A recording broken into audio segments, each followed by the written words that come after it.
മദ്യലഹരിയിൽ യുവാവ് ഓടിച്ച കാർ മറ്റ് വാഹനങ്ങളും വീടിന്റെ ചുറ്റുമതിലും ഇടിച്ചു തകർത്തു. കോഴിക്കോട് മുക്കം മാമ്പറ്റയിലാണ് ഈ അപകടം. വാഹനമോടിച്ച നായർകുഴി സ്വദേശി അനീഷ് രാജു മുക്കം പോലീസിന്റെ കസ്റ്റഡിയിലാണിപ്പോൾ.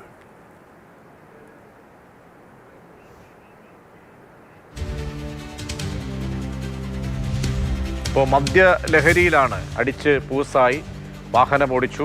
അങ്ങനെ വാഹനം ആ മനോനിലയിൽ ഓടിച്ചതുകൊണ്ട് തന്നെ ഒരുപാട് അപകടങ്ങൾ സംഭവിച്ചു. മറ്റ് വാഹനങ്ങൾ ഇടിച്ചു, വീടിൻ്റെ ചുറ്റുമതിൽ ഇടിച്ച് തകർക്കുന്ന സംഭവമുണ്ടായി. കോഴിക്കോട് മുക്കം മാമ്പറ്റയിലാണ് ഈ അപകടം. വാഹനം ഓടിച്ച നായർകുഴി സ്വദേശി അനീഷ് രാജു പോലീസിന്റെ കസ്റ്റഡിയിൽ ഉണ്ട്.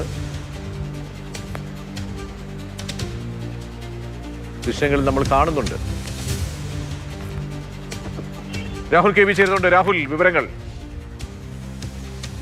ഏറ്റവും പ്രധാനപ്പെട്ട കാര്യം, വഴിയരികിലുണ്ടായിരുന്ന ഒരു കുട്ടി ഒഴിഞ്ഞു മാറിയത് കൊണ്ട്, വണ്ടി വരുന്നത് കൊണ്ട് ഓടി മാറിയത് കൊണ്ടാണ് അപകടം ഒഴിവായത്. അതുകൊണ്ട് അത്തരത്തിൽ ആർക്കും തന്നെ വഴിയരികിൽ ഉണ്ടായിരുന്നവർക്ക് പരിക്കൊന്നുമില്ലാത്തത് വലിയ ആശ്വാസകരമായ കാര്യം. ഇയാളെന്തായാലും മദ്യലഹരിയിൽ അടിച്ച് പൂസായി വാഹനം ഓടിച്ച് ഒരു കാറിലും വഴിയരികിൽ നിർത്തിയിട്ടിരുന്ന 2 ഇരുചക്ര വാഹനങ്ങളുമാണ് ഇടിച്ച് വീഴ്ത്തിയത്. പിന്നീട് അതിനുശേഷമാണ് ഒരു വീടിന്റെ സംരക്ഷണ ഭിത്തി ഇടിച്ച് തകർത്ത് വാഹനം അവിടെ നിന്നു പോവുകയും ചെയ്തത്. 12 മണിയോടുകൂടിയാണ് അപകടം സംഭവിച്ചത്. ഇയാളെ, നായർകുഴി സ്വദേശിയായ അനീഷ് രാജുവിനെ മുക്കം പോലീസ് കസ്റ്റഡിയിലെടുക്കുകയും ചെയ്തിട്ടുണ്ട്. ഇയാൾ ഇന്നോവ കാറാണ് ഓടിച്ചിരുന്നത്. മുക്കം അഗസ്ത്യമൊഴി ഭാഗത്ത് നിന്ന് കുന്നമംഗലത്തേക്ക് പോകുന്ന ഡയറക്ഷനിലാണ് ഈ ഒരു അപകടം സംഭവിക്കുകയും ചെയ്യുന്നത്.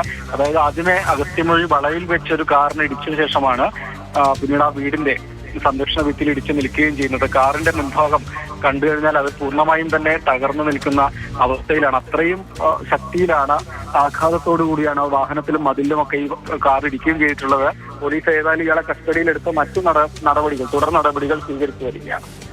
രാഹുൽ കെ വി, അയാൾക്ക് നിൽക്കാൻ പോലും പറ്റുന്നില്ല, കാല് ഉറയ്ക്കുന്നില്ല, തറയിൽ ഉറയ്ക്കാതെ ഇങ്ങനെ ആടിയാടി നിൽക്കുകയാണ്. അപ്പോൾ കൂടുതൽ അപകടങ്ങൾ ഉണ്ടായിട്ടില്ല. പക്ഷേ നടപടി വേണം, ലൈസൻസ് ഉൾപ്പെടെ സസ്പെൻഡ് ചെയ്യണം. ആ രീതിയിലുള്ളൊക്കെയുള്ള നടപടി എടുത്തിട്ടുണ്ടോ പോലീസ്? കടുത്ത നടപടി തന്നെ ഉണ്ടാകുമെന്ന് പോലീസും ഒപ്പം മോട്ടോർ വാഹന വകുപ്പും അറിയിക്കുന്നുണ്ട്. അതെ, അത് തന്നെയാണ്. അടിച്ചു പൂസായി നല്ല മദ്യലഹരിയിലാണ് ഇയാൾ കാർ ഓടിക്കുകയും ചെയ്തിട്ടുള്ളത്. അതുകൊണ്ട് നിലവിൽ ഈ പ്രതിയെ കസ്റ്റഡിയിലെടുത്ത് പോലീസ് നടപടികൾ സ്വീകരിച്ചു വരികയാണ്. വൈദ്യപരിശോധന പൂർത്തിയാക്കണം. അതിനുശേഷം കോടതിയിൽ ഹാജരാക്കുന്നതടക്കം നടപടികൾ ഉണ്ടാകും. അതിനുശേഷമാണ് പിന്നീട് ഈ ലൈസൻസ് സസ്പെൻഡ് ചെയ്യുന്നതടക്കമുള്ള കാര്യങ്ങളിലേക്ക് ഏതായാലും പോലീസ് കടക്കുക. മോട്ടോർ വാഹന വകുപ്പും സംബന്ധിച്ച പരിശോധന, അന്വേഷണം ആരംഭിച്ചിട്ടുണ്ട് എന്നാണ് ഉദ്യോഗസ്ഥരിൽ നിന്ന് അറിയാൻ കഴിഞ്ഞിട്ടുള്ളത്. ശരി, രാഹുൽ കെ വി ആണ് വിവരങ്ങൾ നൽകിയത്.